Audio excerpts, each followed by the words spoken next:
परम पूज्य देवाधिदेव 1008 श्री शांतिनाथ भगवान की जय। 24 तीर्थंकर भगवान की जय।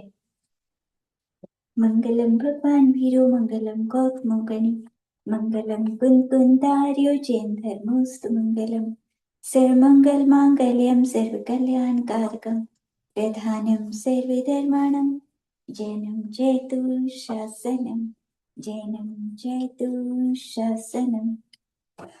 प्रणम्य शुद्धचिद्रूपं सानन्दं जगदुत्तमं तल्लक्षणादिकं वच्मि तदर्थी तस्य लब्धये।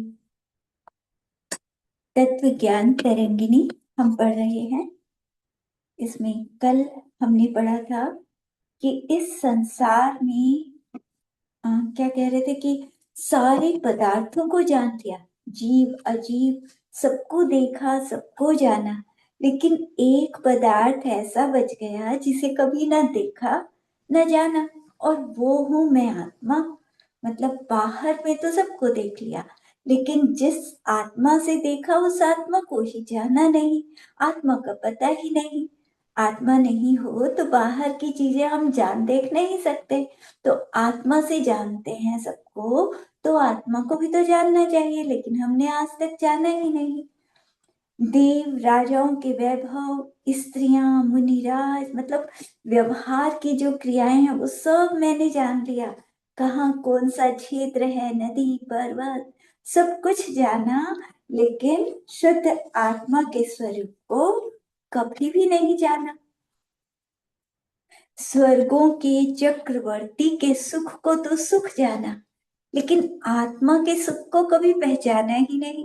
बस सुख उसी को माना कि स्वर्ग में देव बन जाएंगे तो सुखी हो जाएंगे, चक्रवर्ती राजा बन जाएंगे तो सुखी हो जाएंगे, लेकिन आत्मा से सुख मिलता है ये तो कभी पहचाना ही नहीं। मैंने बहुत बार शास्त्र भी पढ़ लिए, लेकिन मोह मोहनीय कर्म मेरे ऊपर ऐसा छाया रहा कि आत्मा वाले शास्त्र तो पढ़े नहीं, बाकी सब पढ़ लिए, तो आत्मा का तो एक भी शास्त्र नहीं पढ़ पाया, आत्मा को तो जीवन में उतार ही नहीं पाया। और आत्मा को बताने वाला मुझे कोई गुरु भी नहीं मिला आज तक। कोई गुरु आत्मा को समझाए तभी तो मैं आत्मा को जानता, लेकिन आज तक कोई गुरु कभी मिला ही नहीं। इसीलिए आत्मा की प्राप्ति हर किसी को नहीं होती। महान पुण्य के उदय से आत्मा की बातें सुनने को मिलती हैं, तब जाकर आत्मा को प्राप्त कर पाते हैं। मैंने पिछले जन्मों में तीव्र मोही होकर सजीव द्रव्यों से भी प्रेम किया, मतलब जो परिवार के थे, रिश्तेदार थे, उन सब से तो प्रेम किया। अचेतन द्रव्यों से भी प्रेम कर लिया, जो पुद्गल चीजें थी, घर धन आदि, उनसे भी प्रेम कर लिया, लेकिन आत्मा से कभी प्रेम नहीं किया। तो बाकी सबकी चिंता कर ली, बाहर में सबकी चिंता करता रहा, अरे वो बीमार है तो उसे कैसे करना है, मतलब दूसरों की चिंता करता रहा, धन की चिंता करता रहा, लेकिन अपने आत्मा की तो कभी की ही नहीं चिंता। तो ये हमारी भूल है कि हमने आज तक आत्मा को पहचाना ही नहीं था। अब हमें आत्मा को जानना है, उसकी पहचान करनी है, तभी हम भगवान बन पाएंगे। चित रूप की चिंता में लीन मुझे अनेक मनुष्य बावला, खोटे ग्रहों से अस्त व्यस्त, पिशाचों से ग्रस्त, रोगों से पीड़ित, भांति भांति के परिशों से विकल, बहुत वृद्ध, जल्दी मरने वाला होने के कारण विकृत और ज्ञान शून्य होकर घूमने वाला जानते हैं, सो जानो। लेकिन मैं ऐसा नहीं हूं, क्योंकि मुझे इस बात का पूर्ण निश्चय है कि मैं शुद्ध चिद्रूप हूं। अब मतलब आजकल पंचम काल है, तो पंचम काल में आत्मा से प्रेम करने वाले बिरले ही मिलते हैं। हर किसी को तो आत्मा से प्रेम ही नहीं होता, सब विषय भोगों में लगे पड़े हैं। तो कोई यदि आत्मा से प्रेम करने वाला हो जाए, हर समय जो आत्मा का चिंतन करता हो, तो फिर लोग क्या कहने लगते हैं, अरे ये बावला हो गया है, अभी से धर्म कर रहा है, इतना धर्म कर रहा है, तो खोटे ग्रहों से अस्त व्यस्त है ये, इसके खोटे ग्रह आ गए हैं जो ये सब कुछ सुख छोड़कर और आत्मा में लग गया। पिशाच से ग्रस्त है ये, रोगों से पीड़ित है। सब बीमार समझते हैं कि अरे बेचारा, मतलब सब इसने विषयों का सुख छोड़ दिया। भांति भांति के परिचयों से भी कल अगर कोई मुनि बन गए तो कितने तरह के परिचय हैं मुनि बनकर, कितना भूख प्यास सहना पड़ता है, सर्दी गर्मी सहनी पड़ती है, क्या फायदा ये सब सहने से। तो अज्ञानी तो ऐसे कहते हैं ना कि अरे कितना बूढ़ा है ये, कितना वृद्ध है, जल्दी मरने वाला है और पता नहीं क्या आत्मा आत्मा करता रहता है, ज्ञान शून्य होकर घूमने वाला सोचते हैं सब लोग।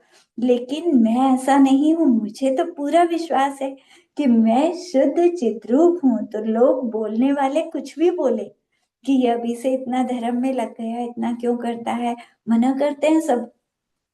जो अज्ञानी लोग होते हैं ना, मिथ्या दृष्टि, खुद तो उन्हें ज्ञान नहीं होता, दूसरा अगर कोई धर्म के मार्ग पर चलने लगे तो उसे भी वो अपने जैसा बनाना चाहते हैं कि अरे तुम कहाँ धर्म के मार्ग पर चल रहे हो, क्या कर रहे हो, आराम से अपना सुख भोगो। तो उसमें मतलब हमें चिंता नहीं करनी, लोग बोले तो बोलते रहे, उनका तो काम ही यही है। मिथ्या दृष्टि, उनको ज्ञान ही नहीं है। देखो, हमें तो ज्ञान हुआ, हमने शास्त्र पढ़े, आत्मा को जाना, तो हमको ज्ञान हो गया। लेकिन वो बेचारे तो अज्ञानी हैं, उनको तो ऐसा लगता है बस विषयों में ही सुख है और तो कहीं सुख ही नहीं है।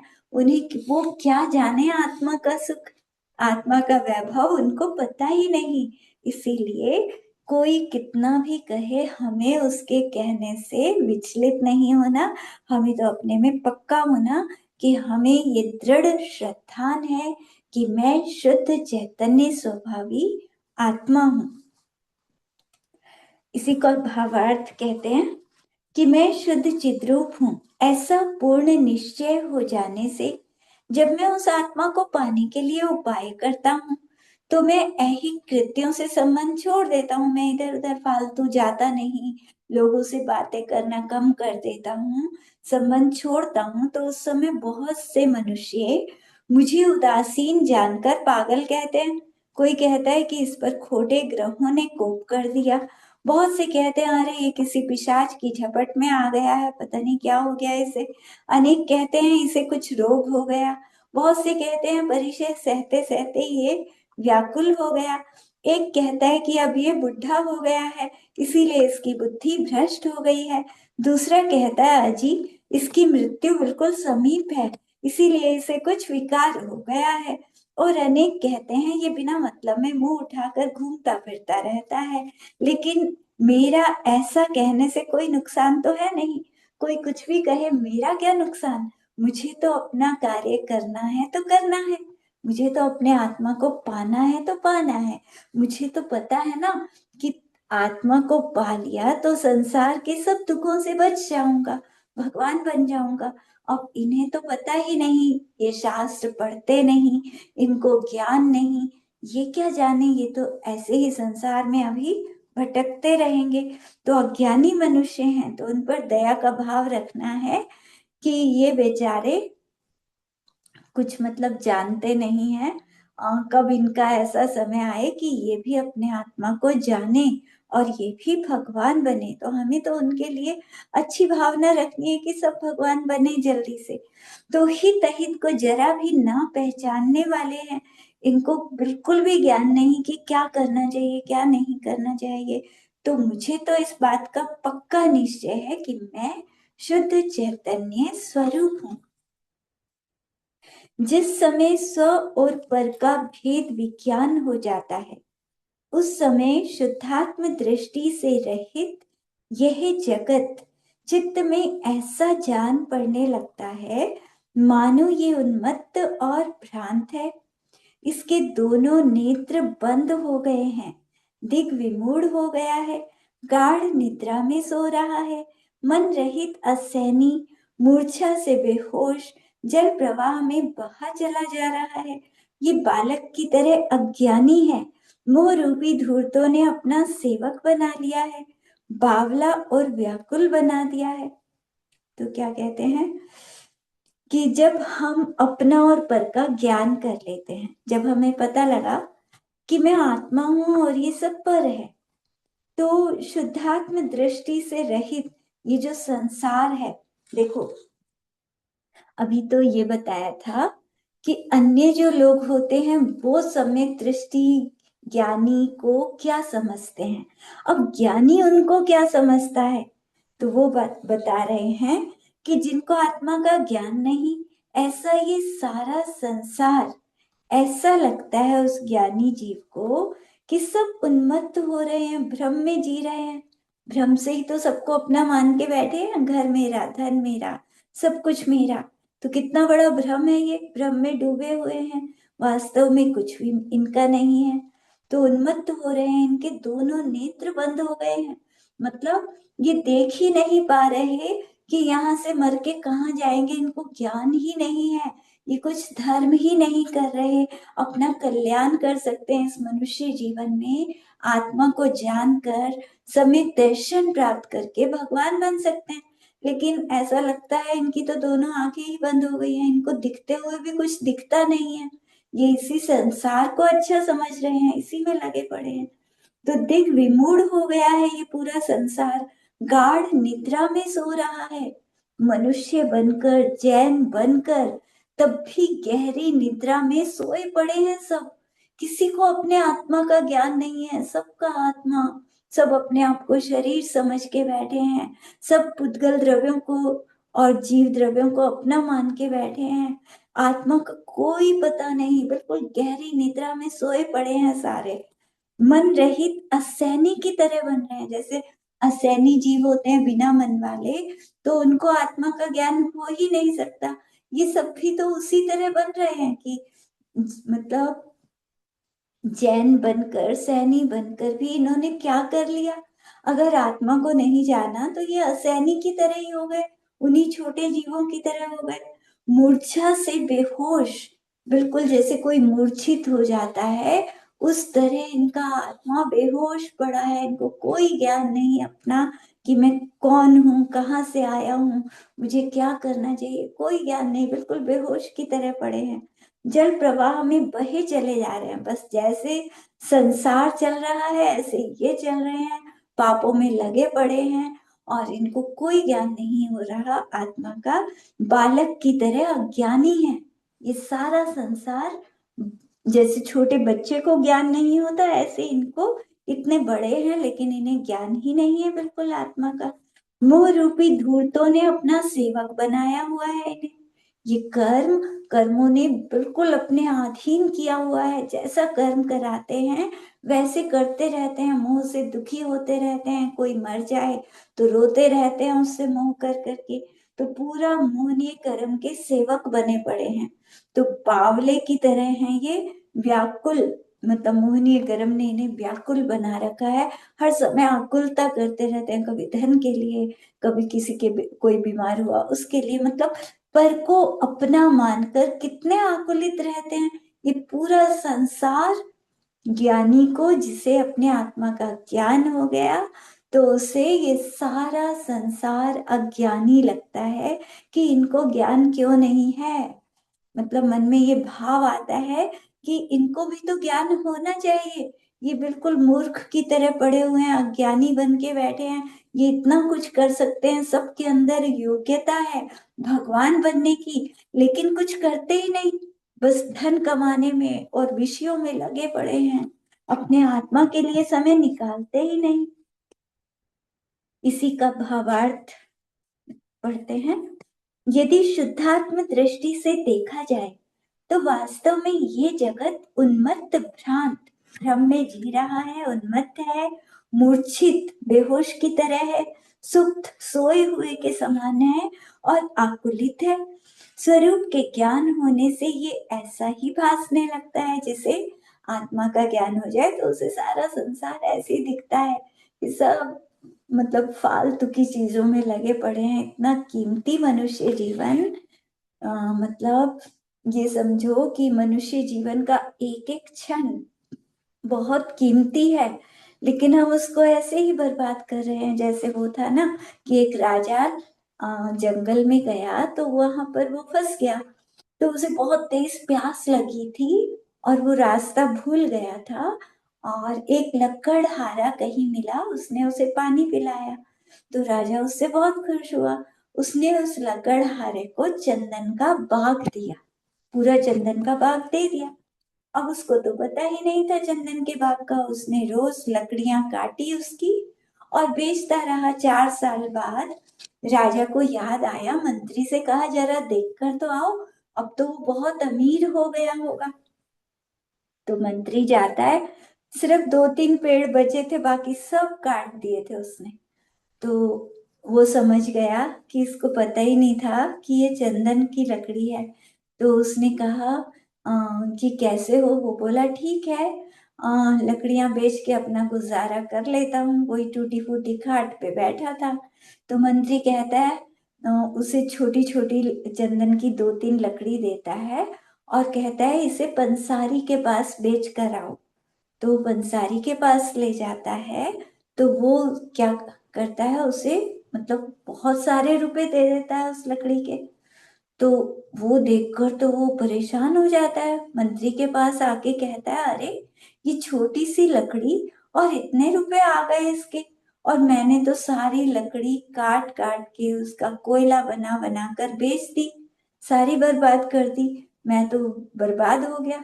तो मंत्री कहता है कोई बात नहीं, अब जो 2-3 पेड़ बचे हैं उनसे तुम अच्छा धन कमाओ और आराम से रहो। तो वही हालत तो हमारी है, अज्ञानी जीवों की वही तो हालत होती है। चंदन का पेड़ जैसे बहुत कीमती, ऐसे ही मनुष्य आयु बहुत कीमती है, लेकिन हमें कीमत ही नहीं पता इसकी। एक एक क्षण हमारा गुजरता जा रहा है, एक एक दिन गुजरता जा रहा है, लेकिन हम धर्म करते ही नहीं, कोई चिंता करते ही नहीं, आत्मा को जानते ही नहीं। मतलब यहाँ क्या कीमत है इस मनुष्य भव की, ये पता ही नहीं। क्योंकि यहाँ पर हम ध्यान कर सकते हैं, इस मनुष्य जीवन में हम व्रतों को ले सकते हैं, हम ध्यान कर सकते हैं खूब अच्छा। लेकिन अगर देव भी बन गए तो देव व्रतों को नहीं ले सकते, 5 अनुव्रत भी नहीं ले सकते देव। और ध्यान भी हमारे जैसा वो नहीं लगा सकते, क्योंकि देव चौथे गुण स्थान से आगे नहीं जा सकते। लेकिन हम घर में रहकर भी पंचम गुण स्थान तक जा सकते हैं, इतना अच्छा ध्यान लगा सकते हैं। मुनि बन जाएं तो 7वें गुण स्थान तक जा सकते हैं पंचम काल में भी। तो जब ज्ञान ही नहीं होता तो अज्ञानता में ये मनुष्य जीवन ऐसे ही व्यर्थ गवा देते हैं। तो ज्ञानी ऐसा ही समझता है कि ये मतलब कितना कुछ कर सकते हैं ये जीव, लेकिन कर ही नहीं रहे।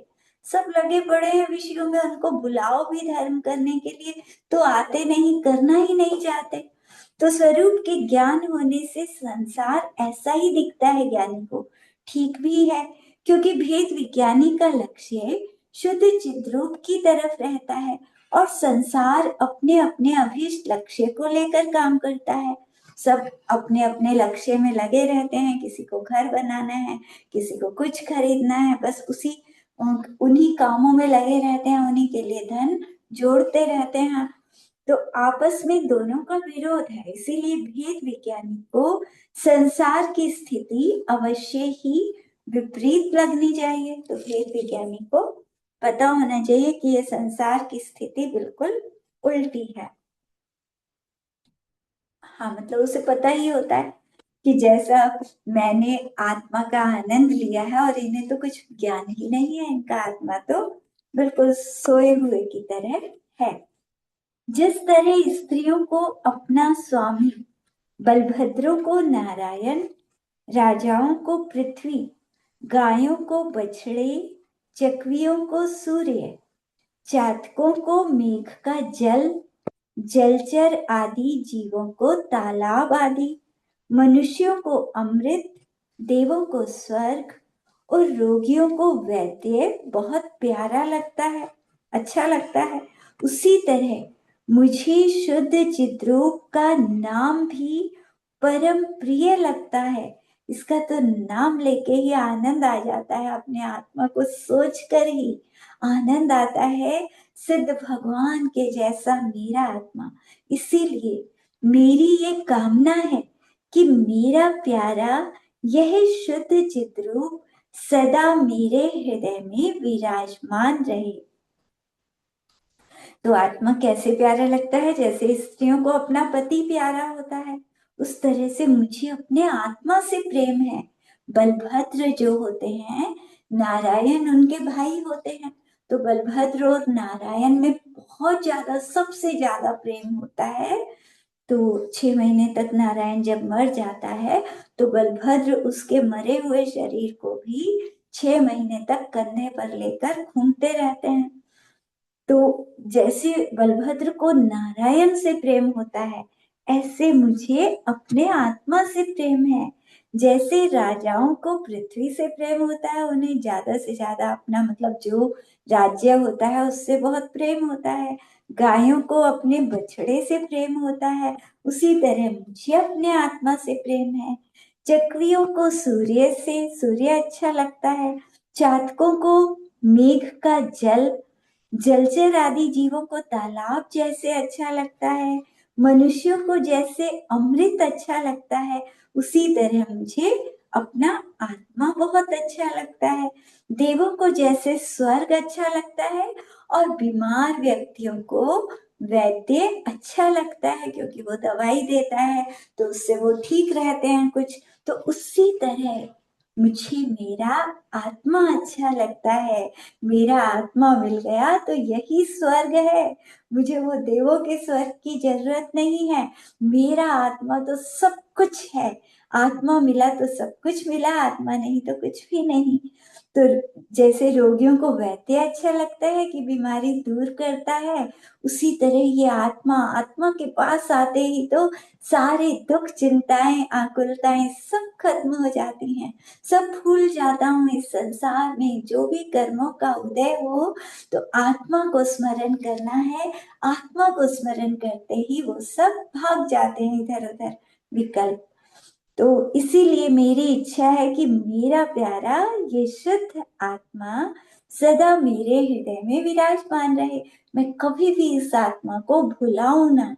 हर जन्म में जब तक मुझे मोक्ष ना मिले, तब तक मैं अपने आत्मा से प्रेम करता रहूं। हर जन्म में मुझे मेरे आत्मा का ज्ञान हो।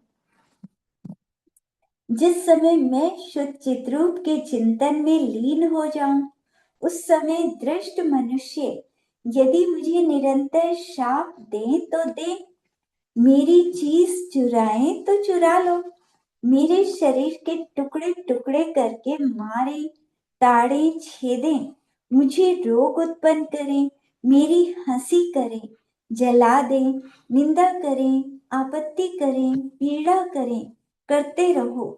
सिर पर वज्र भी डालें तो डाल लो।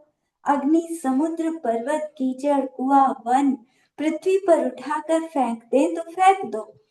अपमान और भय करें तो कर लो, मेरा कुछ बिगाड़ नहीं हो सकता। अर्थात मेरे आत्मा को तो वो कोई नुकसान नहीं पहुंचा सकते। मतलब जैसे मुनिराज होते हैं, मुनिराज बिल्कुल पक्के हो जाते हैं। सम्यक दृष्टि मुनिराज, चौथा काल, और वज्र, ऋषभ, नाराज, सहनन, शरीर की शक्ति इतनी होती है कि उन्हें बाहर में कोई चिंता नहीं होती शरीर की।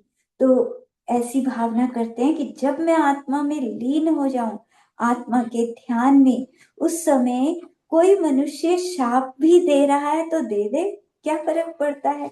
कोई चीज चुराए, मतलब कोई गृहस्थ भी है अगर, गृहस्थ भी अगर आत्मा का ध्यान करता है, आत्मा में लीन होता है, तो वो भी ऐसा भाव करता है कि आत्मा का जब आनंद आ रहा है, तो कोई कुछ ले जाए तो ले जाए, क्या फर्क पड़ता है। अरे आत्मा का आनंद तो ऐसे लगता है जैसे अमृत मिल गया हो। जिस समय आत्मा का आनंद आ रहा है, उस समय बाहर की कोई परवाह नहीं। तो कोई चीज चुराए तो चुरा लो, शरीर के टुकड़े टुकड़े करके मारे तो मार ले, क्या फर्क पड़ता है। आत्मा तो आत्मा को हमने जान लिया तो शरीर मरने से क्या होगा, शरीर तो दूसरा मिल जाएगा। ताड़े छेदे कोई कुछ भी करे, मतलब मुनिराज को कोई बाण चलाता है, उनके शरीर को छेद देता है, शरीर में कीले ठोक देते हैं, तब भी मुनिराज अपने आत्मा के ध्यान में, अपने आनंद में लीन रहते हैं। कोई उठा कर ले जाए, कहीं भी फेंक दे, पटक दे, तो मुनिराज उसकी परवाह नहीं करते। कोई रोग उत्पन्न कर दे, कोई हंसी उड़ाए, मुनिराज हैं और ध्यान कर रहे हैं, और कोई दूसरा मजाक भी उड़ाए, कोई जलाने भी लग जाए शरीर को, कोई निंदा कर रहा है उनकी, आपत्ति करे, पीड़ा करे, तो कर लो, कोई दिक्कत नहीं। सिर पर वज्र डाले, मुनिराज के ऊपर बड़े बड़े उपसर्ग हो जाते हैं ध्यान करते हुए। वो तो आत्मा के ध्यान में लीन है, लेकिन पिछले जन्म के शत्रु पता नहीं क्या क्या कर देते हैं, कैसे कैसे उनके ऊपर उपसर्ग करते हैं, भयानक उपसर्ग। तो मुनिराज उसकी परवाह नहीं करते बिल्कुल। अग्नि, समुद्र, पर्वत, कीचड़, कुआं, वन, पृथ्वी, कहीं भी फेंके तो फेंक दो। मतलब मुनिराज को उठाकर किसी ने आग में डाल दिया, जलती आग में, तो भी मुनिराज को कोई चिंता नहीं, क्योंकि शरीर जलेगा, आत्मा का कुछ नहीं बिगड़ा। समुद्र में फेंक दिया, किसी देव ने उठाकर, ध्यान करते हुए मुनिराज को उठाकर ले गया, और समुद्र में बहुत ऊपर आकाश से फेंक दिया, तो समुद्र में गिर, फेंक दिया, तब भी कोई चिंता नहीं। समेत दृष्टि मुनिराज चौथे काल में समुद्र में डूबते डूबते में इतना अच्छा ध्यान लगा लेते हैं कि छपक श्रेणी चढ़कर एकदम अरिहंत बन जाते हैं। मतलब शरीर बहुत नीचे तक डूबा और एकदम ऊपर चला गया अरिहंत बनते ही। तो वो चिंता नहीं करते, शरीर मरे तो मर जाए, कोई दिक्कत नहीं। वो अपना ध्यान करते रहते हैं, कोई उठाकर फेंक रहा है, कोई देव उन्हें उठाकर आकाश में ले जाकर कहीं भी फेंक दे, वो उस तरफ चिंता नहीं करते। वो तो बस आत्मा के ध्यान में, आनंद में लीन रहते हैं। तो उन्हें पता है कि मेरा इनसे कोई बिगाड़ होने वाला नहीं, क्योंकि मेरे आत्मा को तो कोई कुछ भी नहीं कर सकता। जो भी करेगा तो शरीर को ही कर सकता है, आत्मा तक तो कोई पहुंच ही नहीं सकता। जिस तरह संसार में सूर्य चंद्रमा निरंतर घूमते रहते हैं, गंगा नदी की धार निरंतर बहती रहती है, घंटा, घड़ी, पल आदि व्यवहार काल का भी सदा हेरफेर होता रहता है, द्रव्यों की पर्याय पलटती रहती हैं, लोक के अधोभाग में घनवात, तनुवात, अंबुवात, ये तीनों बातें सदा घूमती रहती हैं, तालाब आदि में पद्म आदि सदा उत्पन्न होते रहते हैं। उसी तरह मेरे मन में भी सदा शुद्ध चित रूप का स्मरण बना रहे, जिससे मेरा कल्याण हो। तो जैसे संसार में सूर्य चांद रोज आते हैं ना, घूमते रहते हैं, घूमते रहते हैं, रोज आते हैं, रोज आते हैं, ऐसे मैं भी बस आत्मा में भ्रमण करता रहूं।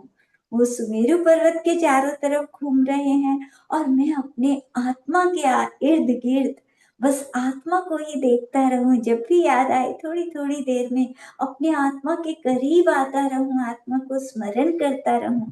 गंगा नदी की धार जैसे लगातार बहती है, ऐसे मैं लगातार अपने आत्मा को स्मरण करूं। ये घंटा, घड़ी, पल, व्यवहार काल जैसे सदा चलता रहता है, घड़ी चलती रहती है, उसी द्रव्यों की पर्याय पलटती रहती हैं, ऐसे मैं हमेशा अपने आत्मा को बस देखता रहूं, उसी में लीन रहूं। लोक के अधोभाग में तीन हवाएं, घनोदधि, घनवात और तनुवात, तो ये तीनों हवाएं घूमती रहती हैं। तो उस तरह से मैं भी अपने आत्मा में घूमता रहूं, उसी आत्मा को स्मरण करता रहूं। तालाब आदि में जैसे कमल आदि खिलते रहते हैं हमेशा ही, उसी तरह मेरे मन में ये आत्मा का स्मरण आनंद देता रहे, हमेशा आत्मा से आनंद आता रहे, हमेशा इस आत्मा के ध्यान में लीन होता रहूं, इसी से मेरा कल्याण होगा। जब तक मैं द्रव्य या भाव किसी रीति से इस शरीर में मौजूद हूं, तब तक मेरे हृदय कमल में शुद्ध चिद्रूपो हम, मैं शुद्ध चिद स्वरूप हूं, यह बात सदा स्थित रहे। तो जब तक इस शरीर के अंदर हूं, तब तक हमेशा ये बात हमेशा याद रहे कि मैं शुद्ध चैतन्य स्वरूप हूं, रक्त मज्जा आदि धातुओं का पिंड स्वरूप द्रव्य शरीर है और वो मेरा है, ऐसा संकल्प भाव शरीर है। तो क्या कहते हैं यहाँ कि द्रव्य या भाव किसी रीति से जब तक इस शरीर में रह रहा हूं, तब तक मतलब व्यवहार से तो ठीक है, इस शरीर में रहता हूँ, लेकिन निश्चय से हमें क्या सोचना है, मैं अंदर आत्मा हूँ, शरीर के अंदर रहता हूँ, ये शरीर अलग है, मैं आत्मा अलग हूँ, मैं शुद्ध चैतन्य स्वरूप आत्मा इसी शरीर के अंदर रहता हूँ। तो जब तक यहाँ रहें तब तक ऐसा चिंतन करें, मैं कृत्य हो चुका हूँ, संसार में मुझे करने के लिए कुछ भी काम बाकी नहीं रहा, क्योंकि मैं शुद्ध चिद्रूप के चिंतन में तत्त हूँ। इसीलिए मन वचन और शरीर की अन्य समस्त क्रियाएं मुझे अत्यंत निस्सार मालूम पड़ती हैं, उनमें कोई सार दृष्टिगोचर नहीं होता। यहाँ पर कहते हैं कि जिसने आत्मा को पा लिया, आत्मा के आनंद को पा लिया, तो वो कृत्य हो गया। जैसे सिद्ध भगवान होते हैं, सिद्ध भगवान को कहा जाता है ना कि उन्होंने करने योग्य सब कुछ कर लिया, अब कुछ करना बाकी ही नहीं रहा, उन्हें मोक्ष में ही तो जाना था, तो आत्मा का ध्यान करके वो मोक्ष में पहुंच गए। तो उसी तरह जिसने आत्मा को पा लिया, तो अब उसे संसार में और क्या कार्य रहा करने को। असली तो हमें यही करना था मनुष्य जन्म पाकर कि किसी तरह से आत्मा मिल जाए और हमेशा बस बार बार उस आत्मा का ध्यान करना, अब तो यही काम रह गया। तो जो अगर घर का त्याग कर देते हैं तो उन्हें तो कुछ काम ही नहीं होता, उन्हें उनके लिए एक ही काम रह जाता है कि बार बार अपने आत्मा को स्मरण करें। और घर में रहकर भी कोशिश करनी चाहिए कि बार बार जब भी याद आए हम अपने आत्मा को स्मरण करते रहें। तो मन वचन और शरीर की सब क्रियाएं मुझे निस्सार लगती हैं कि अब कुछ करने का मन नहीं करता। मतलब आत्मा का आनंद ऐसा लगता है बस बैठा रहूं ध्यान में, आनंद में। अब घर में भी हम होते हैं तो हम अगर ध्यान करते हैं तो ध्यान में इतना आनंद आता है कभी कभी कि उठने का मन ही नहीं करता, कुछ भी करने का मन नहीं करता, फालतू के कार्य कुछ करने का मन नहीं करेगा, तो सब क्रियाएं बेकार लगने लगती हैं, इनमें सार ही क्या है, इनको करने से क्या फायदा होगा। तो अपने आत्मा में आनंद है, बाहर आनंद नहीं है। तो ज्यादा से ज्यादा मतलब घर में रहकर भी जो सम्यक दृष्टि ज्ञानी होता है वो अपने आत्मा के आनंद में रहना चाहता है। ये बाहर के कार्य तो करने पड़ते हैं, करना नहीं चाहता। जब बहुत आनंद आता है तो उठने का मन नहीं करता बिल्कुल भी, लेकिन क्या करें, उठना पड़ता है। तो ऐसी जब तीव्र भावना होती है कि उठना ना पड़े, काश ऐसा हो जाए कि मैं हमेशा ऐसा ही बैठा रहूं। मतलब कभी कभी जब बहुत आनंद आता है, बिल्कुल उठने का मन नहीं करता, तो उस समय ऐसे भाव करने चाहिए कि कब मेरी वो दशा हो कि मुझे उठना ही ना पड़े, मुझे कुछ और करना ही ना पड़े, बस मैं भगवान बन के बैठा रहूं। तो वही तो फिर अरिहंत बनता है। अगर हम ऐसी भावना करते हैं तो फिर हम बहुत जल्दी अरिहंत बन जाते हैं, और अरिहंत बनने के बाद फिर कुछ भी नहीं करना पड़ेगा, बस आत्मा के आनंद में रहेंगे। हर क्षण हमारा आत्मा के आनंद में रहेगा, तो वही भगवान बनता है जो भगवान बनने की भावना करता है। तो ध्यान करेंगे तभी तो भावना करेंगे। जो ध्यान ही नहीं करेगा, आत्मा को पाएगा ही नहीं। शास्त्र पढ़ना, ध्यान करना, ये दोनों कार्य करेंगे तभी तो आत्मा की प्राप्ति होगी, और तभी ऐसे भाव बनेंगे, तो तभी तो अरिहंत बनेंगे। अब शास्त्र नहीं पढ़ेंगे, ध्यान नहीं करेंगे, तो ऐसे भाव बनेंगे ही नहीं, तो अरिहंत कैसे बनेंगे? तो ये हमें मतलब पुरुषार्थ भी करना है। किसी काल और किसी देश में शुद्ध चिद्रूप से बढ़कर कोई भी पदार्थ उत्तम नहीं है, ऐसा मुझे पूर्ण निश्चय है। इसीलिए मैं इस शुद्ध चिद्रूप के लिए प्रति समय अनंत बार नमस्कार करता हूँ। किसी काल में भी, मतलब किसी भी समय और किसी भी देश में, कहीं भी चले जाओ इस पूरे संसार में, चाहे किसी भी देश में चले जाएं, लेकिन आत्मा से बढ़ अच्छा तो कोई भी पदार्थ नहीं है।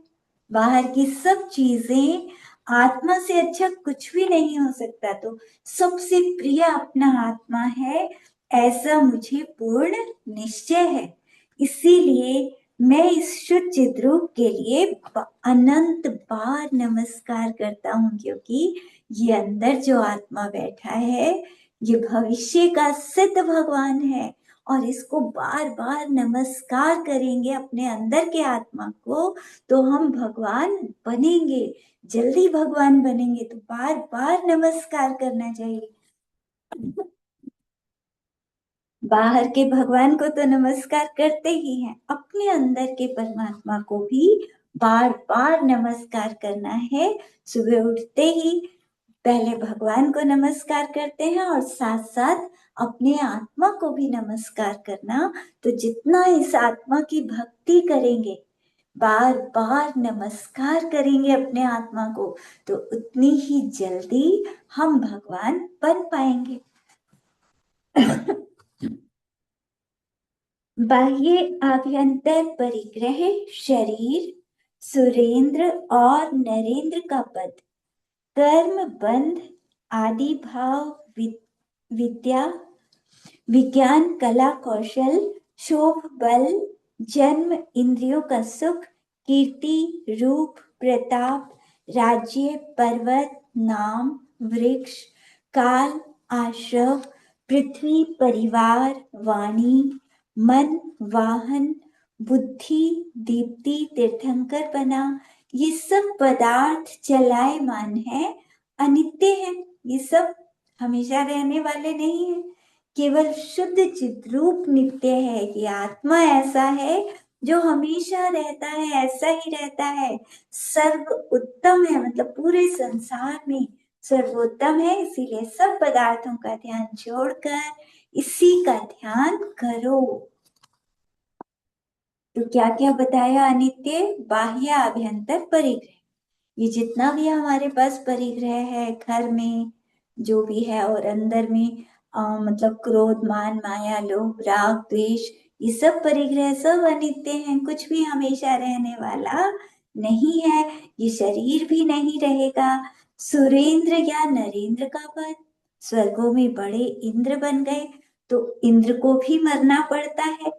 नरेंद्र बने, नरेंद्र मतलब बहुत बड़े राजा बन गए, राजा की भी मृत्यु होती है।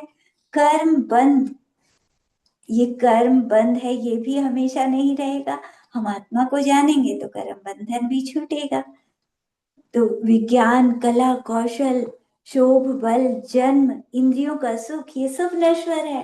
कीर्ति यश भी कब तक रहता है? रूप सुंदरता भी कब तक रहेगी? वो भी नष्ट होती है। प्रताप राज्य, कोई राजा है उसका राज्य कभी तो नष्ट होता ही है ना। पर्वत, पर्वत भी समय के साथ कभी ना कभी नष्ट होते हैं, अनित्य हैं। नाम भी कब तक रहेगा किसी का नाम? वो भी नश्वर है। वृक्ष काल आशव पृथ्वी परिवार वाणी, सब अनित्य हैं। मन वाहन बुद्धि, बुद्धि भी अनित्य है। मतलब कभी ज्ञानावरण गर्भ तीव्र छा गया, तो एकदम सब भूल जाते हैं। मान लो कोई पंचेंद्रिय है, बहुत ज्ञानी है, विद्वान है, लेकिन मरकर किसी कारण से अगर उसमें चला गया, एक इंद्रिय में चला गया, तो सारा ज्ञान खत्म। तो ये भी अनित्य हो जाती हैं चीजें। दीप्ति, तीर्थंकर बना, तीर्थंकर भी कब तक रहते हैं? जब तक उस शरीर की आयु है, उसके बाद फिर सिद्ध बन जाते हैं। तो आत्मा तो हमेशा रहता है ना। तीर्थंकर बना भी हमेशा नहीं रहता, लेकिन आत्मा ऐसी चीज है जो हमेशा रहता है और सबसे उत्तम है। तो क्या कहते हैं कि जो पदार्थ सदा अपने साथ रहे, उसी का ध्यान करना आवश्यक है, उचित है। जो हमेशा हर जन्म में एक सेकंड भी जो हमें नहीं छोड़ता, ऐसे आत्मा का ध्यान करना सबसे अच्छा है। विनाशी पदार्थों के ध्यान करने से क्या प्रयोजन? ये सब तो नश्वर हो जाती है, नष्ट हो जाती हैं चीजें। इनको हम सारा दिन सोचते रहते हैं, नश्वर चीजों को। और जो कभी नष्ट नहीं होता आत्मा, उसको सोचते नहीं। तो उसका चिंतन करें, उसे सोचें। क्योंकि ये नश्वर पदार्थ तो अपनी अवधि के अंत में नियम से नष्ट होंगे। इनको तो कभी ना कभी नष्ट होना ही है। इसीलिए उनका ध्यान करना बेकार है। और शुद्ध चिद्रूप नित्य है, अविनाशी है। इसीलिए उसी का ध्यान कार्यकारी है, इसी का ध्यान करना चाहिए। शुद्ध चित रूप के स्वरूप को अच्छी तरह से जानकर भले बुरे किसी भी पदार्थ में राग द्वेष मत करो। सबके प्रति समता का भाव रखो। निराकुल होकर अपने आत्मा में स्थिति करो। तो इस तरह से अपने आत्मा को सबको जानना चाहिए। और बाहर में किसी से राग, किसी से द्वेष, ये सब छोड़ देना चाहिए। समता रखो। हर जीव के अंदर सिद्ध भगवान जैसा आत्मा है, कोई बुरा नहीं है। सबके अंदर सिद्ध भगवान बनने की शक्ति है। कोई भी कभी भी मुझसे पहले भी भगवान बन सकता है। ये छोटे छोटे जीव, मक्खी, मच्छर, चींटी, पेड़ पौधे, कोई भी मुझसे पहले भगवान बन सकता है। तो सब जीवों के प्रति समता भाव रखना है, निराकुल रहना है, आकुलता नहीं करनी। जैसे भी कर्म उदय में आ रहे हैं, उनमें शांत रहें, उनको स्वीकार करें। कर्मों के उदय को स्वीकार करना चाहिए, समता रखनी चाहिए। बाहर में ही तो होता है जो होता है। कर्म क्या करते हैं? बाहर की चीजों में ही तो परेशान करते हैं। अंदर मेरा आत्मा, उसको तो वो कुछ भी नहीं कर सकते। तो मेरा आत्मा तो बिल्कुल ठीक है अंदर, मुझे कोई चिंता नहीं। ये शरीर बूढ़ा हो, बीमार हो, लेकिन मैं आत्मा हमेशा बिल्कुल ठीक हूँ। तो इस तरह प्रसन्न रहना चाहिए। अपने आप में अपने आत्मा को स्मरण करते हुए मोक्ष जाने का पुरुषार्थ करना चाहिए। मैं शुद्ध चिद्रूप हूँ, इसीलिए मैं उसको देखता हूँ और उसी से मुझे सुख मिलता है। जैन शास्त्र का भी सही निचोड़ है। उसमें भी यही बात बताई है कि शुद्ध चिद्रूप के ध्यान में संसार का नाश और हितकर मोक्ष प्राप्त होता है। तो मैं शुद्ध चैतन्य स्वरूप हूँ, तो आत्मा को मैं देखता हूँ और इसी से मुझे सुख मिलता है, आत्मा को देखने से।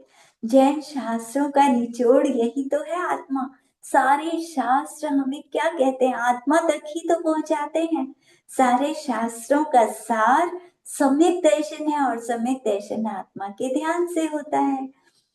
तो सब में यही बात बताई है कि शुद्ध चिद्रूप का ध्यान करें तो संसार नष्ट होता है, और सबका भला करने वाला हितकारी मोक्ष प्राप्त होता है। आत्मा स्वस्थ स्वरूप उसी समय कहा जाता है जबकि वह सदा आनंद में केवल अपने शुद्ध चिद्रूप में स्थिति करता है। अन्य पदार्थों में स्थिति रहने पर उसे स्व में स्थित स्वस्थ कहना भ्रम है। तो आत्मा स्वस्थ कब होता है? जब हम ध्यान में बैठते हैं। हम ध्यान में बिल्कुल शांत होकर बैठे, अपने आत्मा का चिंतन कर रहे हैं, आनंद में बैठे हैं, तो समझो हमारा आत्मा स्वस्थ है। अगर हम बाहर में आकुलता कर रहे हैं, हम राग द्वेष कर रहे हैं, बाहर के कार्यों में लगे हैं, मतलब जब तक आकुलता है बाहर की, तो आत्मा स्वस्थ नहीं है। स्वस्थ उस समय होता है जब हम शांत होकर अपनी सामायिक में बैठ जाते हैं, अपने ध्यान में बैठ जाते हैं, तो हमारा आत्मा स्वस्थ होता है। तो अपने आत्मा को स्वस्थ रखना चाहिए। ये बार बार मतलब ज्यादा समय हमें बीमार नहीं रहना चाहिए, हम अस्वस्थ हो जाते हैं। ये जो गुस्सा आता है, राग द्वेष आता है, ये सब आया तो मतलब आत्मा अस्वस्थ हो गया, आत्मा बीमार हो गया। दुखी होना, परेशान होना, ये सब आत्मा बीमार हो गया। तो अब इसीलिए तो कहते हैं सुबह दोपहर शाम 3 बार सामायिक करनी चाहिए। आंखें बंद करके शांत होकर बैठे, अपने आत्मा को स्वस्थ करें। घर के कार्यों में इधर उधर आकुलता होती है, तो बार बार उसे स्वस्थ करते रहो कि कहीं कोई ऐसी आकुलता ज्यादा नहीं होनी चाहिए। अपना कार्य किया और शांत होकर बैठ गए, कार्य किया और फिर शांत होकर बैठ गए, तो बार बार स्वस्थ होते ही रहो। और कार्य करते हुए भी समता रखनी है, उसमें भी आकुलता नहीं करनी। तो स्वस्थ का अर्थ जो अपने में स्थित रहता है आत्मा, संसार में सिवाय शुद्ध चिद्रूप के अन्य कोई भी पदार्थ आत्मा का नहीं है। इसीलिए सदा आनंद में केवल शुद्ध चिद्रूप में स्थित रहना, यही स्वस्थ बना है। अगर आत्मा में आ गए तो हम स्वस्थ हो गए। लेकिन स्वर्ग, देवेंद्र आदि पदों में विद्यमान आत्मा को स्वस्थ नहीं कह सकते।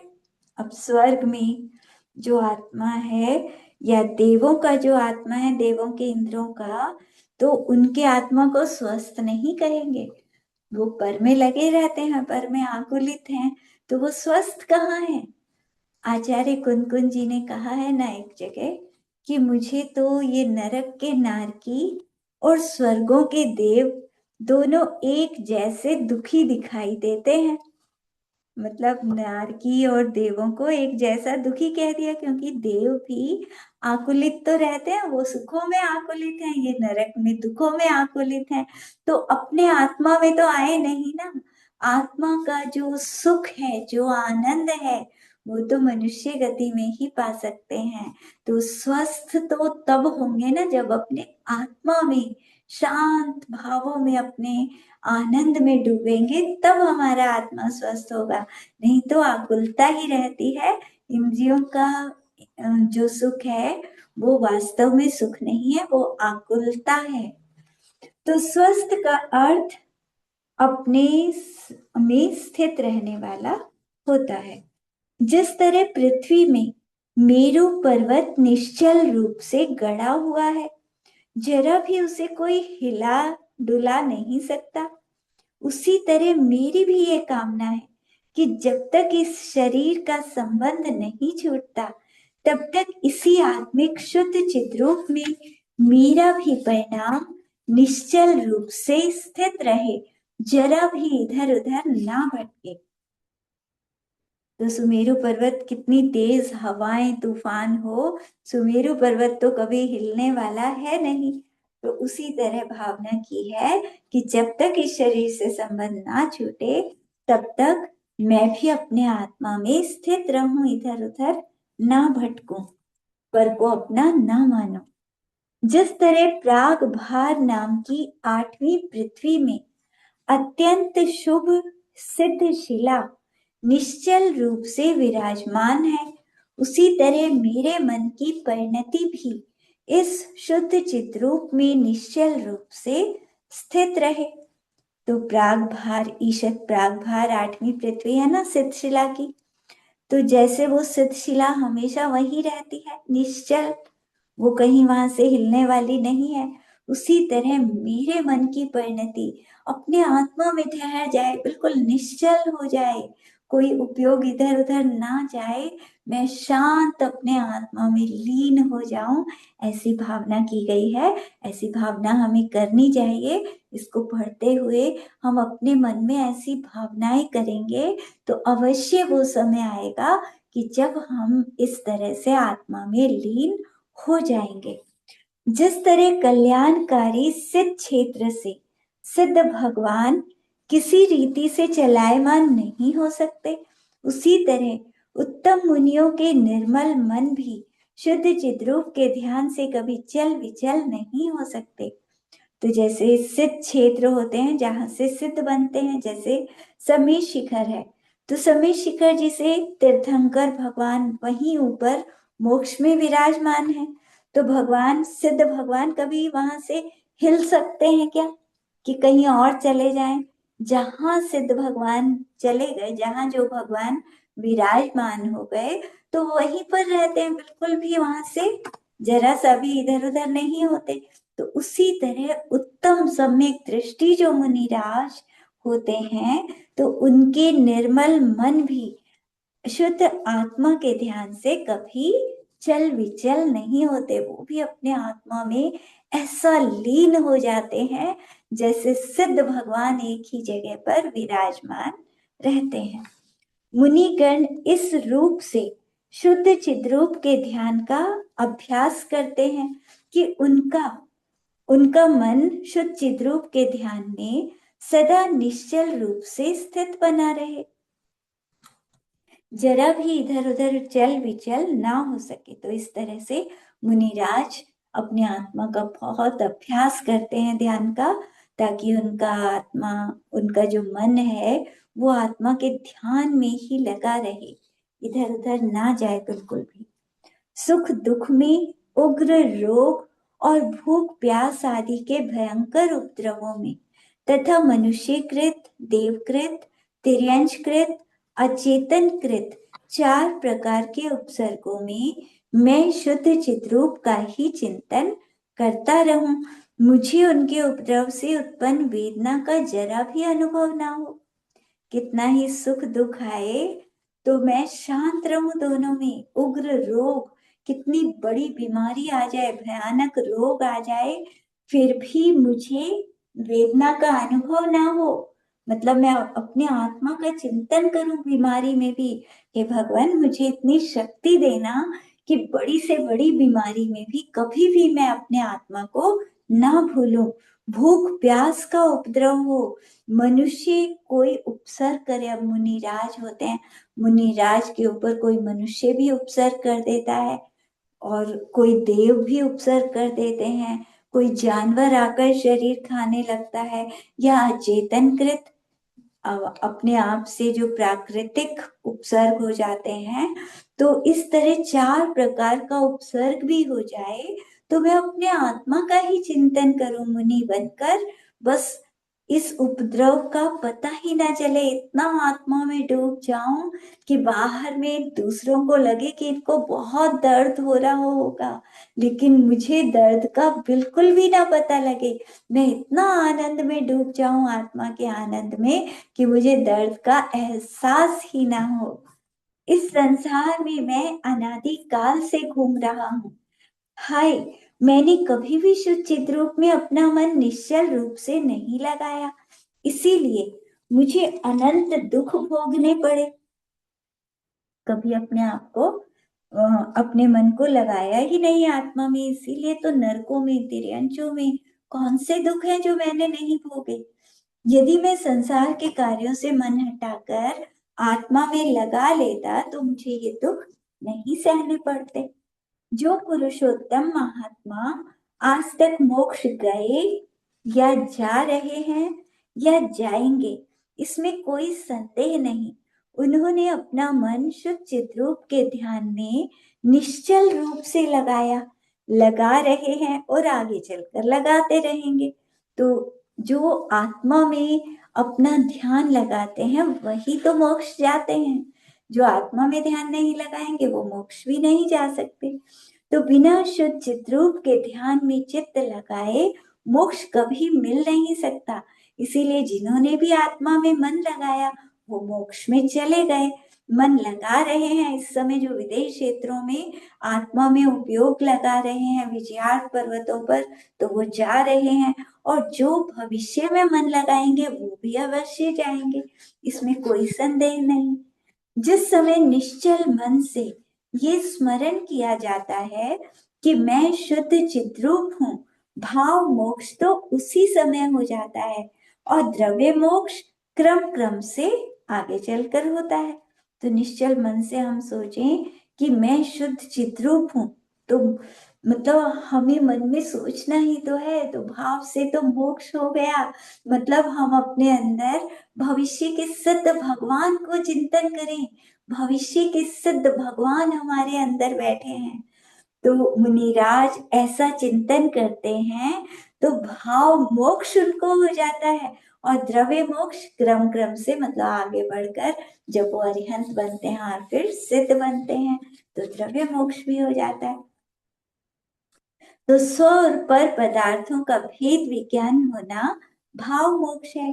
शरीर आदि से सर्वथा रहित होकर सिद्ध लोक में आत्मा का विराजमान हो जाना, ये द्रव्य मोक्ष है। जिस समय संसार से मतलब अरिहंत भगवान जो होते हैं, तो अरिहंत भगवान को भी भाव मोक्ष तो हो जाता है। द्रव्य मोक्ष तब होता है जब वो सिद्ध शिला पर उनका आत्मा चला जाता है। तो जिस समय संसार से सर्वथा उदासीन हो, मैं शुद्ध चिद्रूप हूँ, ऐसा निश्चल स्मरण किया जाता है, भाव मोक्ष उसी समय हो जाता है। जैसे जैसे कर्मों का नाश शरीर से रहित होते हैं तो द्रव्य मोक्ष होता चला जाता है। तो इस तरह मोक्षाभिलाषी भट्टारक ज्ञान भूषण जी द्वारा निर्मित तत्व ज्ञान तरंगिनी में शुद्ध चिद्रूप के स्मरण करने की निश्चलता को बतलाने वाला छठा अध्याय समाप्त हुआ।